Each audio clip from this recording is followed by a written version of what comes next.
Hello friends, मैं हर्षिता शुक्ला आप सभी लोगों का हर्षिता क्लासेस में बहुत बहुत स्वागत करती हूँ। फ्रेंड्स, आज हम लोग बात करेंगे यूपी डीएलएड फोर्थ सेमेस्टर के फर्स्ट पेपर आरंभिक स्तर पर भाषा एवं गणित के पाठन लेखन क्षमता का विकास। ये आपका सब्जेक्ट है, पहला प्रश्न पत्र है और उसी के बहुत ही महत्वपूर्ण अति लघुत्तरीय प्रश्नों की हम लोग इस वीडियो के अंतर्गत बात करने वाले हैं। और ऐसे ही सभी सब्जेक्ट्स की सीरीज को हम लोग यहाँ पर क्लियर करते चलेंगे हर्षिता क्लासेस के अंतर्गत, क्योंकि परीक्षा बहुत नज़दीक है। अब जो है सीरीज आप लोग बिल्कुल क्लियर कर लें। पहले मैं यहाँ पर राजन सीरीज क्लियर करूँगी और उसके बाद मैं पवन सीरीज भी स्टार्ट कर दूंगी। तो बिल्कुल फ्रेंड्स, इन्हीं दोनों सीरीज से, राजन सीरीज से तो बहुत ज़्यादा प्रश्न पूछे जाते हैं परीक्षा में।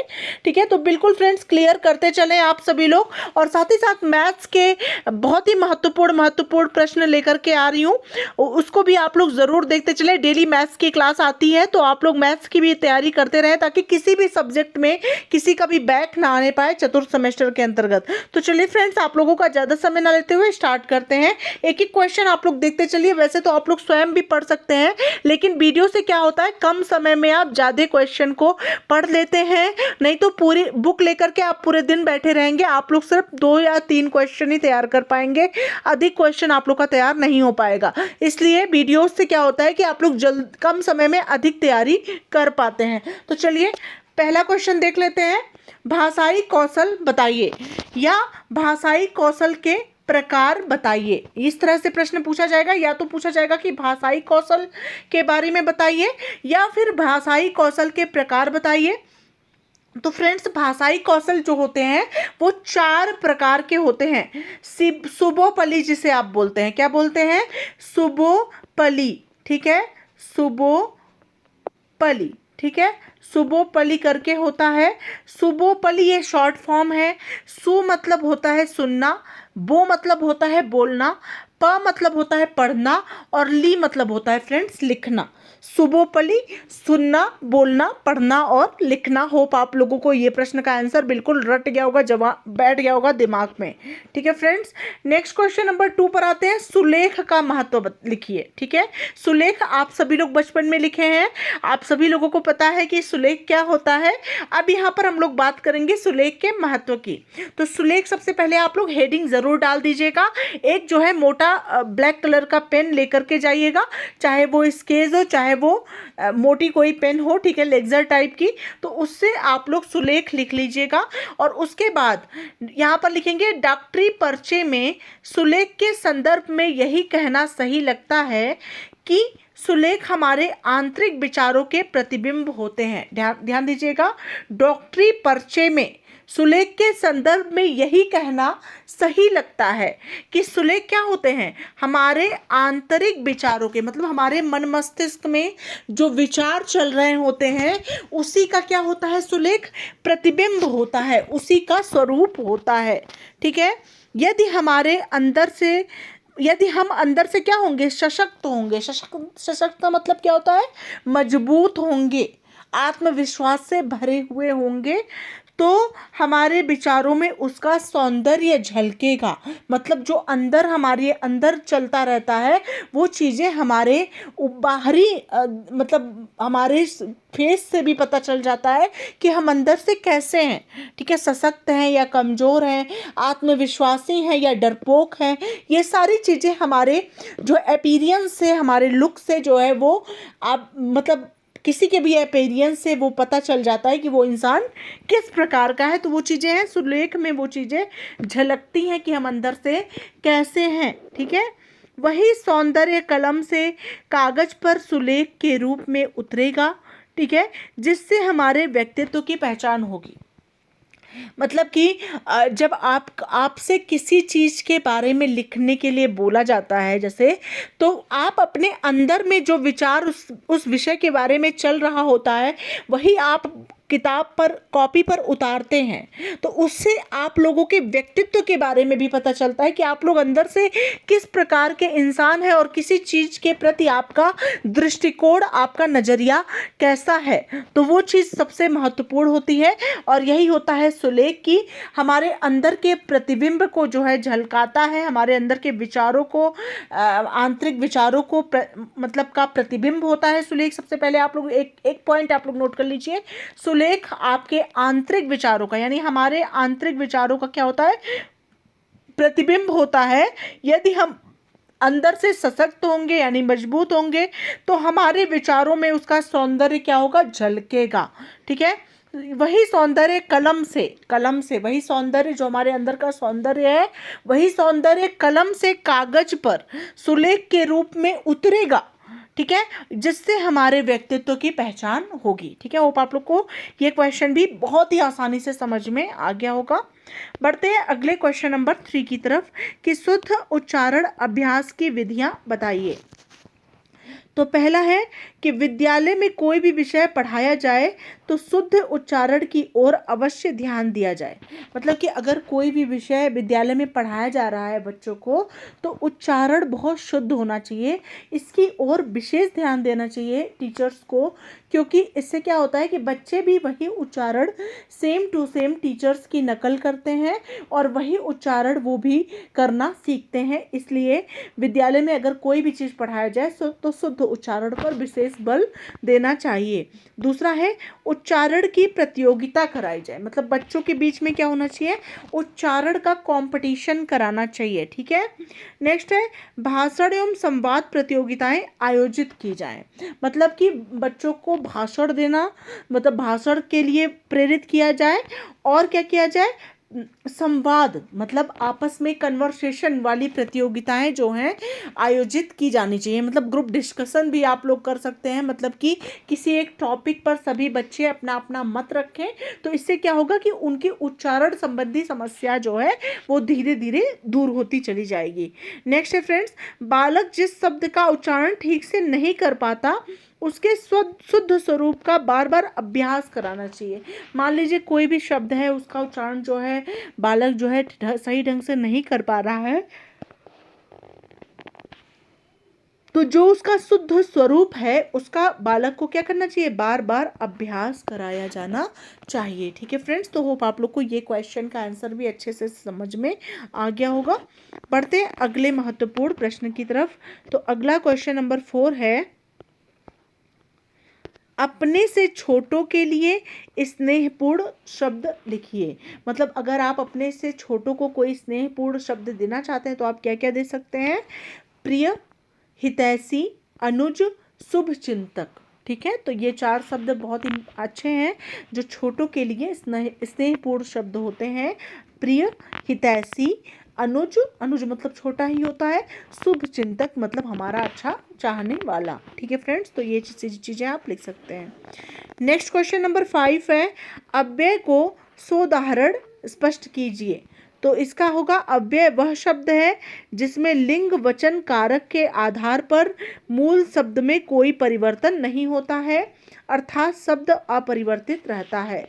अव्यय क्या होता है, वह शब्द होता है जिसमें लिंग वचन एवं कारक के आधार पर मूल शब्द में, मतलब उसके मूल स्वरूप में कोई भी परिवर्तन नहीं होता है, अर्थात शब्द क्या होता है, अपरिवर्तित रहता है। उदाहरण के लिए आज, कल, इधर, उधर, किंतु, परंतु। ठीक है, तो ये सभी क्या है, अव्यय हैं। नेक्स्ट क्वेश्चन नंबर 6 पर आते हैं फ्रेंड्स, अनुनासिक ध्वनि युक्त 4 शब्द बताइए। तो अनुनासिक ध्वनि युक्त 4 शब्द हैं, मतलब कुछ शब्द आप लोग इसमें से देख लीजिए जिसमें से आप लोग 4 शब्द आसानी से लिख पाएंगे, जैसे कि धूल, गांव, धुंधले, कुआं, चांद, भांति, कांच। तो ये अनुनासिक हैं। ठीक है, तो अनुनासिक शब्द युक्त हैं धूल, गांव, जिसका उच्चारण नाक से होता है, जैसे धूल, गांव, ठीक है, धुंधले, कुआं, कुआं कहाँ, नाक के द्वारा उच्चारण हो रहा है, चांद, भांति, कांच। ठीक है, तो ये है सब हो गए अनुनासिक ध्वनि युक्त शब्द। नेक्स्ट हो गया फ्रेंड्स अगला क्वेश्चन नंबर 7, संयुक्त स्वर कौन कौन से हैं, विच्छेद सहित बताइए। तो जैसे कि हो गया संयुक्त स्वर में ए, ओ, ऐ, औ हैं। ठीक है, ये सभी संयुक्त स्वर हैं, ए, ओ या ए, ऐ, ओ, औ आप लिख सकते हैं। ठीक है, ए, ऐ, ओ, औ। जैसे 2 स्वरों का संयुक्त रूप संयुक्त स्वर कहलाता है, जैसे कि अ प्लस ई मिलकर के ए का निर्माण होता है, अ प्लस उ जब मिलता है तो ओ का निर्माण होता है। आ प्लस ए मिलता है तो ए होता है। आ प्लस ओ जब मिल जाता है तो औ हो जाता है। तो दो स्वरों का संयुक्त रूप, जैसे ए ए ओ औ, संयुक्त स्वर क्या आप याद रखेंगे? संयुक्त स्वर है ए ए ओ औ। और ये किन किन शब्द, किन किन मतलब किन किन स्वरों से मिलकर के बना हुआ है? तो जो ए बना है वो आ और ई, आ प्लस ई बराबर ए, और ओ बना है आ प्लस ऊ बराबर ओ, ए बना है आ प्लस ए बराबर ए, और औ बना है आ प्लस ओ बराबर औ। ठीक है, नेक्स्ट क्वेश्चन नंबर 8 पर आते हैं। बहुत इंपॉर्टेंट सभी प्रश्न हैं, यहाँ से जरूर परीक्षा में प्रश्न पूछे जाएंगे, तो बिल्कुल आप लोग ध्यान से समझेंगे। नेक्स्ट क्वेश्चन नंबर 8 है, राम ने रावण को मारा, वाक्य को कर्मवाच्य में परिवर्तित कीजिए। तो राम के द्वारा रावण को मारा गया, कर्मवाच्य में जब आप परिवर्तित करेंगे तो क्या हो जाएगा? राम के द्वारा, मतलब राम ने ही रावण को मारा या राम के द्वारा रावण को मारा गया, तो इस प्रकार से ये कर्मवाच्य में चेंज हो गया। ठीक है फ्रेंड्स, नेक्स्ट क्वेश्चन नंबर 9 है, लिखना सिखाने की पद्धति को बताइए। तो लिखना सिखाने की पद्धति जो है, किस किस प्रकार से लिखना सिखा सकते हैं? तो पहला है सार्थक रेखाएं खींचने की विधि से, दूसरा है खंड लेखन की विधि द्वारा, तीसरा है रेखानुसरण विधि द्वारा, चौथा है अनुलेखन विधि के द्वारा, और पांचवा है स्वतंत्र लेखन विधि, तुलना विधि और मॉन्टेसरी विधि के द्वारा। तो लिखना सिखाने की ये 5 पद्धति आप लोग याद कर लेंगे। फिर से समझ लीजिए, सार्थक रेखाएं खींचने की विधि के द्वारा, दूसरा है खंड लेखन की विधि के द्वारा, तीसरा है रेखानुसरण की विधि के द्वारा, और चौथा है अनुलेखन विधि, पांचवा है स्वतंत्र लेखन विधि, तुलना विधि और मॉन्टेसरी विधि के द्वारा। ठीक है, नेक्स्ट क्वेश्चन नंबर 10 पर आते हैं फ्रेंड्स, बहुत इंपॉर्टेंट। पठन की प्रक्रिया में आरोह अवरोह का महत्व लिखिए। ठीक है, तो इसका आंसर आप इस प्रकार से दे सकते हैं, आरोह और अवरोह को समझना सबसे पहले आप लोगों के लिए बेहद महत्वपूर्ण है। तो यहाँ पे लिखेंगे शुद्ध ध्वनियों व उनकी सहायता का ज्ञान करवाना, जिससे वाचन में शब्दों का उच्चारण शुद्ध रूप से कर सके। शब्द ध्वनियों व उनके सहायता का ज्ञान करवाना, जिससे वाचन में शब्दों का उच्चारण शुद्ध रूप में कर सकें। आरोह अवरोह का ऐसा अभ्यास करवाना जिससे वह यथा अवसर भावों के अनुकूल स्वर में पढ़ पाएं। पठन के माध्यम से शब्दों पर उचित बल दिया जाना चाहिए। पढ़कर पठित वस्तु का भाव समझें तथा दूसरों को भी समझाने में सक्षम हो। ठीक है, तो इस प्रकार से आप आरोह और अवरोह को समझा सकते हैं कि पठन के माध्यम से शब्दों पर उचित बल दिया जाना चाहिए।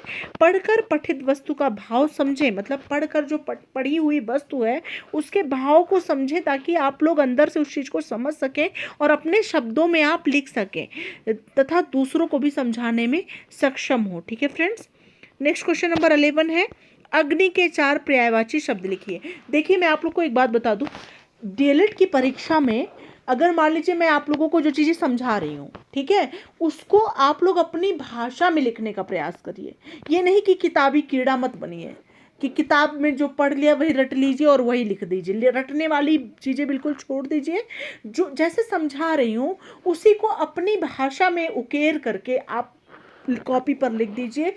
आप लोगों को निश्चित रूप से किताबी भाषा से अधिक मार्क्स मिलेगा। किताबी जो आप कीड़ा बनके उसको रट लेंगे और लिख लेंगे, उससे बहुत अच्छा नंबर मिलेगा जब आप उसको अपने लैंग्वेज में लिखेंगे। तब वो एग्जामिनर समझेंगे कि ये अच्छे भावी शिक्षक और शिक्षिका हैं जो अपने भाषा में जो है शब्दों का चयन और शब्दों को लिखना जानते हैं। तो ये सबसे ज़्यादा इंपॉर्टेंट है, जान लीजिए। नेक्स्ट है, अग्नि के 4 पर्यायवाची शब्द लिखिए। तो आग, अनल, ज्वाला, पावक और दाहक भी अग्नि ही होता है, दाहक। ठीक है, तो आग, अनल, पावक, ज्वाला, दाहक। ठीक है, इस तरह से आप लिख सकते हैं। अग्नि के 4-5 पर्यायवाची लर्न कर लीजिए। ठीक है, तो उसको आप लिख सकते हैं। नेक्स्ट है फ्रेंड्स, घटाने से क्या आशय है। ठीक है, जोड़ना घटाना गुणा भाग आप सभी लोग जानते ही हैं, उसी का डिफिनीशन पूछा गया है। अब आप इसके बारे में क्या लिख सकते हैं कि जोड़ने की प्रक्रिया के विरुद्ध प्रक्रिया को घटाना कहते हैं। जोड़ने की प्रक्रिया के विरुद्ध है, विरुद्ध क्यों है? जोड़ने में कोई चीज़ ऐड होके आती है, जुड़ करके आती है, ज़्यादा होकर के आती है, और घटाने में वो चीज़ क्या होती है, उसी में से वो चीज़ कम हो जाती है। जैसे मान लीजिए 5 और 3 है, दो संख्याएं, तो दोनों संख्याओं को जोड़ना है तो 8 हो जाएगा, अगर घटाया जाएगा तो 2 ही तो बचेगा। ठीक है, अगर आप किसी को 5 चॉकलेट दिए, फिर उसको 3 चॉकलेट और दे दिए, तो उसको 8 चॉकलेट मिल गया। और मान लीजिए आप उसको 5 चॉकलेट दिए और 3 उससे ले लिए, तो उसके पास कितना बचा? 2 ही बचा। कहाँ 8 मिला, कहाँ 2 मिला। तो ये क्या है? जोड़ने के विरुद्ध की प्रक्रिया है, मतलब जोड़ने से विरुद्ध है ये। ठीक है, जोड़ने का विपरीत है। ठीक है, इस विपरीत या विरुद्ध आप इसको लिख सकते हैं। उल्टा है, जोड़ने से उल्टा घटाना होता है, या जोड़ने से विपरीत है घटाना, या जोड़ने के विरुद्ध है घटाना। दूसरा आप लिख सकते हैं कि जब किसी संख्या अथवा अंक से दूसरी संख्या या अंक को कम कर दिया जाता है तो उसे घटाना कहते हैं। मान लीजिए कोई संख्या अंक है, उससे दूसरी संख्या या अंक को कम कर दिया जाता है तो उसे क्या कहा जाता है? घटाना कहा जाता है। उसी के उल्टा आप जोड़ने का भी कह सकते हैं कि जोड़ने मतलब घटाने की प्रक्रिया के विरुद्ध जोड़ना होता है, जब किसी संख्या अथवा अंक में से दूसरी संख्या या अंक को जोड़ दिया जाता है, अधिक कर दिया जाता है, तो उसे जोड़ना कहते हैं। ठीक है, और घटाने का को इस चिन्हों से प्रकट करते हैं, जोड़ने को इस चिन्ह से प्रकट करते हैं। होप आप लोगों को घटाने और जोड़ने दोनों का आशय समझ में आ गया होगा। बढ़ते हैं अगले प्रश्न की तरफ। अगला क्वेश्चन नंबर 13 है, संबोध निर्माण के चरण से आप क्या समझते हैं? तो पहला है बोध कराना या ज्ञान कराना, दूसरा है जगाना, बतलाना, समझाना, बुझाना, तीसरा है आह्वान करना, पुकारना, और चौथा है किसी को पुकारने के लिए प्रयुक्त शब्द। नेक्स्ट क्वेश्चन नंबर 14 है फ्रेंड्स, किसी पुस्तकालय में एक अलमारी में 725 पुस्तकें आती हैं, तब 7,19,925 पुस्तकों को रखने के लिए कितनी अलमारियों की आवश्यकता होगी? ठीक है, तो क्या करेंगे? 725 पुस्तकें आती हैं एक अलमारी में, इसलिए इतनी पुस्तकें आएंगी। तो ठीक है, तो इसमें क्या करेंगे हम? तो ज़्यादा, ठीक है, तो इसमें अलमारियों की संख्या निकालने के लिए क्या करेंगे? इसमें से इसको मतलब इसमें इससे क्या करेंगे? भाग दे देंगे, 993 अलमारियां आ गई।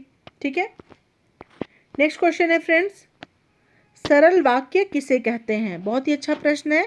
तो सरल वाक्य किसे कहते हैं? डीएलएड 2020 में पूछा हुआ प्रश्न है। तो इसका आंसर लिखेंगे कि जिस वाक्य में केवल एक ही क्रिया हो उसे सरल वाक्य कहते हैं। जैसे कि रतन पुस्तक लिखता है, मोहन चाय बना रहा है। नेक्स्ट है संयुक्त वाक्य किसे कहते हैं? स्पष्ट कीजिए, ये भी क्वेश्चन पूछा गया है 2020 में। तो वह वाक्य जिसमें 2 या 2 से अधिक उपवाक्य हों। ये उपवाक्य किसी संयोजक जैसे कि और, आदि, लेकिन, किंतु, परंतु द्वारा जुड़े हुए हों। जैसे हम कोई वाक्य जब बोलते हैं तो कभी कभी आदि बोलते हैं, किंतु बोलते हैं, परंतु बोलते हैं, तो उस प्रकार से जो किसी और चीज से मतलब इन सभी वाक्यों से जुड़ करके कोई वाक्य बनता है उसी को क्या बोलते हैं? संयुक्त वाक्य। जैसे कि मोहन को घर जाना चाहिए किंतु वह नहीं गया। ठीक है, तो यह किंतु जुड़ गया, किंतु वह नहीं गया, तो ये क्या है? संयुक्त वाक्य है। और पहले में सरल वाक्य में सीधे सीधे शब्द, जैसे कि रतन पुस्तक लिखता है, पहला हो गया एग्जाम्पल, और दूसरा एग्जाम्पल हो गया मोहन चाय बना रहा है, 2 एग्जाम्पल हो गया। लेकिन इसमें क्या है? मोहन को घर जाना चाहिए किंतु वह नहीं गया, तो यहाँ किंतु से यह जुड़ गया है, तो यह क्या है? संयुक्त वाक्य है। नेक्स्ट क्वेश्चन बहुत इंपॉर्टेंट है फ्रेंड्स, मोस्ट इंपॉर्टेंट, कि वर्ड का अर्थ बताइए, या वर्ड जिसको आप अक्षर भी बोलते हैं किसे कहते हैं? ठीक है, तो इसको कैसे लिखेंगे कि वर्ड वे हैं जिनको खंड खंड ना किया जा सके। अखंड मूल ध्वनि वर्ड कहलाती है। वर्ड क्या है? वर्ड वे हैं जिनको खंड खंड ना किया जा सके, अखंड मूल ध्वनि ही वर्ड कहलाती है। नेक्स्ट है फ्रेंड्स, प्राकृत संख्या किसे कहते हैं? तो गणित में 1 2 3 डैश डैश डैश आदि संख्याओं को प्राकृत संख्या कहते हैं। ये संख्याएं वस्तुओं को गिनने अथवा क्रम में रखने के लिए प्रयुक्त होती हैं। मतलब प्राकृतिक संख्याएं क्या होती हैं, 1 2 3 4 5 6 7 8 9 10 डैश डैश डैश अनंत तक जितनी संख्याएं होती हैं वो क्या होती है, प्राकृतिक संख्या होती है। 1 से स्टार्ट होती है और अनंत तक चलती है। ठीक है, जैसे कि कोई वस्तु गिनने के लिए। और जैसे पूर्ण संख्या है वो क्या होती है, वो 0 से स्टार्ट होती है, 0 1 2 3 4 5 6। प्राकृतिक संख्या कभी 0 से स्टार्ट नहीं होती है। वस्तु को गिनने के लिए जो संख्याएं प्रयुक्त होती हैं, क्योंकि 0 में कोई वस्तु नहीं होती है। ठीक है, तो वस्तु को गिनने के लिए जो संख्या प्रयुक्त होती है वही प्राकृतिक संख्याएं होती हैं। ठीक है, नेक्स्ट है फ्रेंड्स, विकारी शब्द किसे कहते हैं। बीटीसी 2016 में पूछा गया प्रश्न है, डीएलएड 2020 में पूछा गया प्रश्न है, बहुत इंपॉर्टेंट है। तो जिन शब्दों का प्रयोग लिंग वचन एवं कारक के कारण के अनुसार परिवर्तन आ जाता है उन्हें विकारी शब्द कहते हैं। मतलब जिन शब्दों के प्रयोग में लिंग वचन एवं कारक के कारण के अनुसार परिवर्तन आ जाता है उन्हें क्या कहा जाता है, विकारी शब्द कहा जाता है। नेक्स्ट है फ्रेंड्स, हिंदी भाषा सीखने के प्रमुख अंग कौन कौन से हैं। ये भी प्रश्न पूछा गया है डीएलएड 2020 में। तो इसका आंसर होगा सुनना, बोलना, पढ़ना, लिखना, ध्वनि, वर्ड, वाक्य आदि। ये सभी हिंदी भाषा सीखने के प्रमुख अंग हैं। सुनना, बोलना, पढ़ना, लिखना, ध्वनि, वर्ड, वाक्य और अर्थ। नेक्स्ट है फ्रेंड्स, कहानी शिक्षण से आप क्या समझते हैं। तो इसका आंसर होगा कि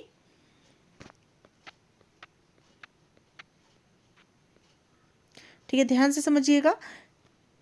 कहानी शिक्षण क्या होता है, कहानी सुनाना एक शक्तिशाली शिक्षण विधि है, क्योंकि शिक्षक के रूप में हम विद्यार्थियों से बातचीत कर सकते हैं, जिससे उनकी सोचने, समझने, याद करने, प्रतिबिंब करने, कल्पना करने और प्रतिक्रिया देने का प्रोत्साहन मिलता है। ठीक है फ्रेंड्स, नेक्स्ट क्वेश्चन है फ्रेंड्स, सौभाग्य का विलोम शब्द लिखिए। तो सौभाग्य का विलोम शब्द होता है दुर्भाग्य। अगला है, इकाई किसे कहते हैं। तो इसका आंसर होगा गिनती या संख्या में एक होने की अवस्था या भाव अथवा एक व्यक्ति या वस्तु का भाव देने वाले शब्दों या अंकों को इकाई कहते हैं। ठीक है, नेक्स्ट है फ्रेंड्स, अंक का स्थानीय मान किसे कहते हैं। तो स्थानीय मान क्या होता है, अंक के स्थानीय मान का अर्थ होता है वह अंक किस स्थान पर है, जैसे इकाई पर है, दहाई पर है, सैकड़े पर है, हजार पर है आदि। अंक सहित मान ही स्थानीय मान कहलाता है। नेक्स्ट है फ्रेंड्स, 346 के सभी अंकों का स्थानीय मान बताइए। तो फ्रेंड्स 346 इस प्रकार से लिख दीजिए। तो 6 क्या है, इकाई के स्थान पर है, 4 है दहाई के स्थान पर, 3 है सैकड़ा के स्थान पर, और इससे आगे अगर 4 होता तो वो 1000 के स्थान पर होता, इससे आगे 5 होता तो वो 10,000 के स्थान पर होता। तो उसी तरह से संख्याओं से गुणा भी करते हैं। जैसे 6 इकाई के स्थान पर है, इकाई मतलब क्या होता है, 1 होता है, तो 6 में किससे गुणा हुआ, 1 से गुणा हुआ, 6 हो गया, 6 का स्थानीय मान 6 आ गया। 4 दहाई के स्थान पे, दहाई यानी 10 से गुणा होगा, तो 4 गुणे 10 बराबर 40 हो गया। 3 सैकड़े के स्थान पर है, 3 गुणे 100 बराबर 300 हो गया। अगर 1000 के स्थान पर 4 होता, 4 गुणे 1000 बराबर 4000 होता। 5 10,000 के स्थान पर है, 5 गुणे 10,000 बराबर 50,000 हो जाता। तो इस प्रकार से आप स्थानीय मान ज्ञात कर सकते हैं। ठीक है फ्रेंड्स, इसी प्रकार से एक और प्रश्न देख लीजिए, आरोही क्रम किसे कहते हैं। तो आरोही क्रम अर्थात बढ़ते हुए क्रम से है। जैसे कि सबसे पहले सबसे छोटी संख्या, फिर उससे बड़ी, फिर उससे बड़ी, फिर उससे बड़ी, फिर उससे बड़ी। तो जो संख्याएं आपको दी गई रहेंगी 5-6, उसमें से आरोही क्रम में अगर लिखने के लिए दिया जाता है, आप लोग पढ़े होंगे, तो सबसे पहले सबसे छोटी संख्या, फिर उससे बड़ी, फिर उससे बड़ी, फिर उससे बड़ी, फिर सबसे बड़ी, यानी बढ़ते हुए क्रम में जो लिखते हैं संख्याओं को, वो आरोही क्रम कहलाता है। अवरोही क्रम क्या होता है, आरोही का विपरीत होता है अवरोही। अवरोही मतलब होता है फ्रेंड्स, अगर यहाँ आरोही की जगह अवरोही पूछा जाए, ठीक है, अवरोही क्रम किसे कहते हैं। तो अवरोही क्रम होता है घटते हुए क्रम में, घटते, ठीक है। आरोही होता है बढ़ते क्रम और अवरोही मतलब होता है घटते हुए क्रम में लिखना। नेक्स्ट है फ्रेंड्स, संख्या पूर्व तैयारी से आप क्या समझते हैं। तो इसका आंसर होगा कि बच्चों को संख्या का ज्ञान कराने से पहले खेलों और क्रियाओं के माध्यम से बच्चों को संख्या के विषय में सिखाना, यही संख्या पूर्व ज्ञान होता है। मतलब संख्या का ज्ञान कराने से पहले जो है खेलों और क्रियाओं के माध्यम से बच्चों को संख्या के विषय में सिखाना ही संख्या पूर्व ज्ञान होता है। नेक्स्ट है फ्रेंड्स, हंस पद विराम चिन्ह से आप क्या समझते हैं। तो हंस पद विराम चिन्हों का प्रयोग तब करते हैं जब किसी वाक्य में कोई शब्द अथवा अक्षर लिखने से छूट जाता है, छूटे हुए वाक्य के नीचे इस प्रकार से मतलब करके वो वाक्य लिख सकते हैं। मतलब जैसे होता नहीं है कि कोई चीज़ अगर आप लिख रहे हैं, किसी का मतलब आंसर ही दे रहे हैं, तो कोई इंपॉर्टेंट चीज़ एक बीच में छूट जाती है तो उसको वहीं पे लिखना ज़रूरी होता है, लेकिन स्पेस नहीं होता है। तो आप क्या करते हैं, इस प्रकार से नीचे की ओर करके कोई शब्द छूटा है उसको लिख देते हैं, या उसी को आप ऊपर की ओर ऐसे एरो करके ऊपर लिख देते हैं। मतलब पता चल जाता है नीचे और हंस पद के बीच में ये और संख्या चीज़ें लिखनी चाहिए थी, वो भूल गई हैं, वो ऊपर लिख गई या नीचे लिख गई, तो उसी को हंस पद विराम चिन्ह कहते हैं। मतलब कोई चीज़ अगर कोई शब्द अथवा अक्षर लिखने से छूट जाता है तो उसका प्रयोग करके नीचे मैक्सिमम लिखते हैं। ठीक है, नीचे आप लिख सकते हैं। नेक्स्ट क्वेश्चन है फ्रेंड्स, आकाश के 3 समानार्थी शब्द लिखिए। समानार्थी होता है यानी पर्यायवाची शब्द। ठीक है, तो आकाश का क्या होता है, गगन, नभ, आसमान, व्योम, अंबर। ठीक है, तो इस प्रकार से आप आकाश के जो है यहाँ पे 5 हैं, तो यहाँ से 3 आप कोई भी याद रहेगा उसको आप लिख देंगे। नेक्स्ट, सभी आए हुए प्रश्न आप लोग देख सकते हैं। लेखन का किसे कहते हैं, डीएलएड 2019 में और बीटीसी 2016 2 बार पूछा गया, इस बार भी पूछा जा सकता है। लेखन का अर्थ बताइए, तो जब मन के भावों एवं विचारों को लिपिबद्ध करते हैं तो इस प्रकार की अभिव्यक्ति को लेखन कहते हैं। नेक्स्ट है फ्रेंड्स, पठन में दक्षता अवरोध का कारण बताइए, या पठन कौशल के 2 बाधक तत्व बताइए। डीएलएड 2019 में पूछा गया, बहुत इंपॉर्टेंट प्रश्न है, तो इसको आप लिख सकते हैं पढ़ने की कला का अभाव पहला है। बाधक तत्व में पढ़ने की कला का अभाव सबसे बड़ा बाधक तत्व है। अगर आपको पढ़ने की कला नहीं आती है तो वो बहुत बड़ा बाधक तत्व होगा। नेक्स्ट है पठन रुचि का अभाव। रुचि का होना भी बहुत इंपॉर्टेंट है। अगर आप कोई पठन कर रहे हैं, कुछ पढ़ रहे हैं, तो उसमें रुचि भी, इंटरेस्ट भी होना चाहिए, तभी आप सही प्रकार से कर पाएंगे। नेक्स्ट है चिंतन का अभाव। मतलब किसी चीज़ के बारे में अगर आप पढ़ रहे हैं, उसके बारे में आप मन से चिंतन करके नहीं बता रहे हैं, मतलब कोई चीज़ अगर आप ढंग से नहीं बता रहे हैं, चिंतन करके सोच विचार के नहीं पठन कर रहे हैं, तो वो भी सबसे बहुत बहुत महत्वपूर्ण होता है, पठन में बाधक होता है। नेक्स्ट है मन की एकाग्रता का अभाव। आप पढ़ रहे हैं, आपका दिमाग कहीं और है, तो ये भी पठन कौशल में बाधक रहेगा। ठीक है, आपको एकाग्रचित होकर के ही पढ़ना इंपॉर्टेंट है आपके लिए। नेक्स्ट है दृष्टि दोष का होना। अगर आंखें कमजोर हैं, आई साइट वीक है, तब भी व्यक्ति सही से नहीं पढ़ पाएगा। निकट दृष्टि दोष है या दूर दृष्टि दोष है, तब भी पठन कौशल का उसमें बाधक तत्व रहेगा वो। ठीक है, नेक्स्ट है अंतस्थ व्यंजनों को लिखिए। बहुत बहुत इंपॉर्टेंट प्रश्न है, कई बार पूछा गया है ये प्रश्न। ठीक है, यहाँ पे आप लोग देख सकते हैं बीटीसी 2018 में पूछा है और 19 में भी पूछा है। तो य र ल व 4 ही क्या होते हैं, अंतस्थ व्यंजन होते हैं, य र ल व, याद कर लीजिए। नेक्स्ट है ऊष्म व्यंजन से क्या तात्पर्य, बहुत इंपॉर्टेंट क्वेश्चन है। तो ऊष्म व्यंजन या व्यंजन क्या है लिखिए। तो ये दोनों क्वेश्चन बहुत बार पूछा गया, आप लोग देख सकते हैं। तो जिन वर्णों के उच्चारण में वायु उच्चारण स्थान से छूकर सीटी की ध्वनि के समान बाहर निकलती है वे ऊष्म व्यंजन कहलाते हैं। ध्यान दीजिए, जिन वर्णों के उच्चारण में वायु उच्चारण स्थान से छूकर सीटी की ध्वनि के समान बाहर निकलती है वे ऊष्म व्यंजन कहलाते हैं। नेक्स्ट क्वेश्चन नंबर 34 है फ्रेंड्स, किसी संख्या को शून्य से गुणा करने पर गुणनफल शून्य प्राप्त होता है, उदाहरण दीजिए। शून्य से गुणा करने पर गुणनफल शून्य होता है, जैसे कि 50 का 0 से गुणा किया तो 0 आया, x को 0 से गुणा किया तो 0 आया। ठीक है फ्रेंड्स, नेक्स्ट है उच्चारण में लगने वाले समय के आधार पर स्वरों के भेद बताइए। डीएलएड 2019 में पूछा गया प्रश्न है, बहुत बहुत इंपॉर्टेंट है। तो पहला है घोष और दूसरा है अघोष। घोष में होगा यर अलावा और अघोष में होगा बड़ा सा, खष्टी सा और छोटा सा। होप आप लोग को ये 35 प्रश्न अच्छे समझ में आ गए होंगे। ऐसे ही पार्ट 2 के साथ मैं पुनः हाजिर होंगी और सभी सब्जेक्ट्स का रिवीजन कराऊंगी। आप लोगों को मेरा प्रयास कैसा लग रहा है प्लीज़ कॉमेंट सेक्शन में बताइएगा। ठीक है, कोई कमियाँ होंगी तो उसको भी बताइएगा, मैं दूर करने का प्रयास करूंगी। और वीडियो को ज़्यादा से ज़्यादा शेयर करिएगा। मैंने यही कोशिश की है कि आप लोग एक बार इस वीडियो को देखें और 35 क्वेश्चन आप लोग को तुरंत याद हो जाए, फिर दोबारा देखने की ज़रूरत ना पड़े। यही मैंने प्रयास किया है फ्रेंड्स। मैं अपने प्रयास में कितना सफल रही हूँ आप लोग ज़रूर बताइएगा। ठीक है, तो मिलते हैं नेक्स्ट वीडियो के साथ, तब तक के लिए thank you so much friends, thanks for watching my video.